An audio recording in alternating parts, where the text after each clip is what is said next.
Edgar Allen Poe, The Telltale Heart. True.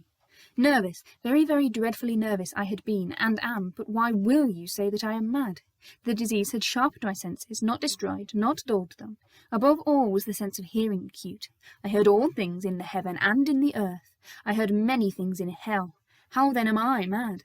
Hearken, and observe how healthily, how calmly I can tell you the whole story. It is impossible to say how first the idea entered my brain, but once conceived it haunted me day and night. Object there was none, passion there was none. I loved the old man. He had never wronged me. He had never given me insult. For his gold I had no desire. I think it was his eye. Yes, it was this. One of his eyes resembled that of a vulture, a pale blue eye with a film over it. Whenever it fell upon me, my blood ran cold. And so, by degrees, very gradually, I made up my mind to take the life of the old man, and thus rid myself of the eye for ever. Now, this is the point. You fancy me mad. Madmen know nothing, but you should have seen me. You should have seen how wisely I proceeded, with what caution, with what foresight, with what dissimulation I went to work. I was never kinder to the old man than during the whole week before I killed him. And every night, about midnight, I turned the latch of his door and opened it, oh so gently. And then, when I had made an opening sufficient for my head, I put in a dark lantern, all closed so that no light shone out, and then I thrust in my head. Oh, you would have laughed to see how cunningly I thrust it in. I moved it slowly, very, very slowly, so that I might not disturb the old man's sleep. It took me an hour to place my whole head within the opening so far that I could see him as he lay upon his bed. Would a madman have been so wise as this? And then, when my head was well in the room, I undid the lantern cautiously, oh, so cautiously, for the hinges creaked. I undid it just so much that a single thin ray fell upon the vulture eye. And this I did for 7 long nights, every night, just at midnight. But I found the eye always closed, and so it was impossible to do the work, for it was not the old man who vexed me, but his evil eye. And every morning, when the day broke, I went boldly into the chamber and spoke courageously to him, calling him by name in a hearty tone, and inquiring how he had passed the night. So you see he would have been a very profound old man indeed to suspect that every night, just at 12, I looked in upon him while he slept. Upon the 8th night I was more than usually cautious in opening the door. A watch's minute hand moves more quickly than did mine. Never before that night had I felt the extent of my own powers, of my sagacity. I could scarcely contain my feelings of triumph. To think that there I was, opening the door little by little, and he not even to dream of my secret deeds or thoughts. I fairly chuckled at the idea, and perhaps he heard me, for he moved on the bed suddenly, as if startled. Now, you may think that I drew back, but no. His room was as black as pitch with the thick darkness, for the shutters were close fastened through fear of robbers, and so I knew that he could not see the opening of the door, and I kept pushing it on, steadily. I had my head in, and was about to open the lantern, when my thumb slipped upon the tin fastening, and the old man sprang up in bed, crying out, "Who's there?" I kept quite still, and said nothing. For a whole hour I did not move a muscle, and in the meantime I did not hear him lie down. He was still sitting up in the bed, listening, just as I have done, night after night, hearkening to the death watches in the wall. Presently I heard a slight groan, and I knew it was the groan of mortal terror. It was not a groan of pain or of grief, oh no. It was the low, stifled sound that arises from the bottom of the soul when overcharged with awe. I knew the sound well. Many a night, just at midnight, when all the world slept, it has welled up from my own bosom, deepening with its dreadful echo the terrors that distracted me. I say I knew it well. I knew what the old man felt, and pitied him, although I chuckled at heart. I knew that he had been lying awake ever since the first slight noise, when he had turned in the bed. His fears had been ever since growing upon him. He had been trying to fancy them causeless, but could not. He had been saying to himself, "It is nothing but the wind in the chimney. It is only a mouse crossing the floor." Or, "It is merely a cricket which has made a single chirp." Yes, he had been trying to comfort himself with these suppositions, but he had found all in vain. All in vain, because death, in approaching him, had stalked with his black shadow before him and enveloped the victim. It was the mournful influence of the unperceived shadow that caused him to feel, although he neither saw nor heard, to feel the presence of my head within the room.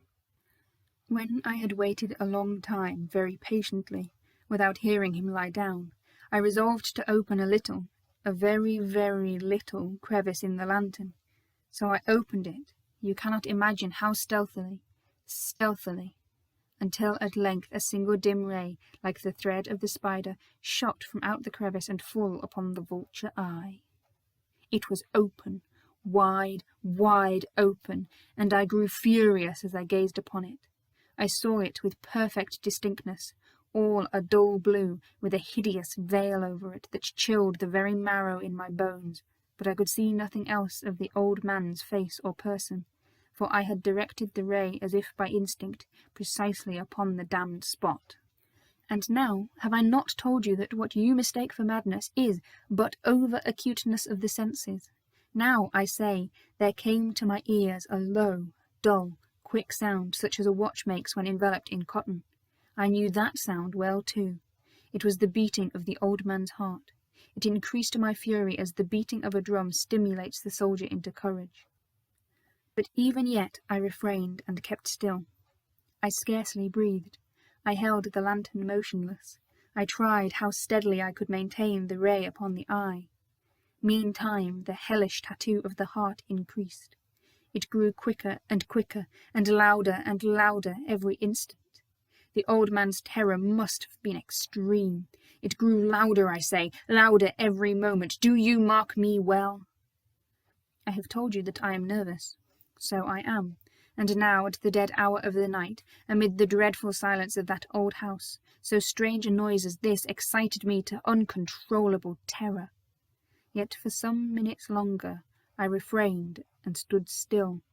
But the beating grew louder. I thought the heart must burst. And now a new anxiety seized me. The sound would be heard by a neighbour. The old man's hour had come. With a loud yell I threw open the lantern and leaped into the room. He shrieked once only. In an instant I had dragged him to the floor and pulled the heavy bed over him. I then smiled gaily to find the deed so far done. But for many minutes the heart beat on with a muffled sound. This, however, did not vex me. It would not be heard through the wall. At length it ceased. The old man was dead. I removed the bed and examined the corpse. Yes, he was stone dead. I placed my hand upon the heart and held it there many minutes. There was no pulsation. He was stone dead. His eye would trouble me no more. If you still think me mad, you will think so no longer when I describe the wise precautions I took for the concealment of the body. The night waned, and I worked hastily but in silence. First of all, I dismembered the corpse. I cut off the head and the arms and the legs. I then took up 3 planks from the flooring of the chamber, and deposited all between the scantlings. I then replaced the boards, so cleverly, so cunningly, that no human eye, not even his, could have detected anything wrong. There was nothing to wash out, no stain of any kind, no blood spot whatever. I had been too wary for that. A tub had caught all. When I had made an end of these labours, it was 4 o'clock, still dark as midnight. As the bell sounded the hour, there came a knocking at the street door. I went down to open it with a light heart, for what had I now to fear? There entered 3 men, who introduced themselves with perfect suavity as officers of the police. A shriek had been heard by the neighbour during the night. Suspicion of foul play had been aroused. Information had been lodged at the police office, and they, the officers, had been deputed to search the premises. I smiled, For what had I to fear? I bade the gentleman welcome. The shriek, I said, was my own in a dream. The old man I mentioned was absent in the country. I took my visitors all over the house. I bade them search well. I led them at length to his chamber. I showed them his treasures, secure, undisturbed. In the enthusiasm of my confidence, I brought chairs into the room, and desired them here to rest from their fatigues, while I myself, in the wild audacity of my perfect triumph, placed my own seat upon the very spot beneath which reposed the corpse of the victim. The officers were satisfied. My manner had convinced them. I was singularly at ease. They sat, and while I answered cheerily, they chatted familiar things. But ere long I felt myself getting pale, and wished them gone. My head ached, and I fancied a ringing in my ears, but still they sat, and still chatted. The ringing became more distinct. It continued, and became more distinct. I talked more freely to get rid of the feeling, but it continued and gained definitiveness, until at length I found that the noise was not within my ears. No doubt I now grew very pale, but I talked more fluently and with a heightened voice.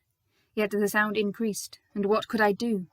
It was a low, dull, quick sound, much such a sound as a watch makes when enveloped in cotton. I gasped for breath, and yet the officers heard it not. I talked more quickly, more vehemently, but the noise steadily increased. I arose and argued about trifles in a high key and with violent gesticulations, but the noise steadily increased. Why would they not be gone?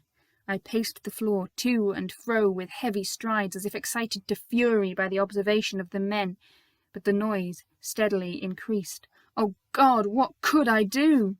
I foamed, I raved, I swore, I swung the chair upon which I had been sitting and grated it upon the boards, but the noise arose over all and continually increased. It grew louder, louder, louder.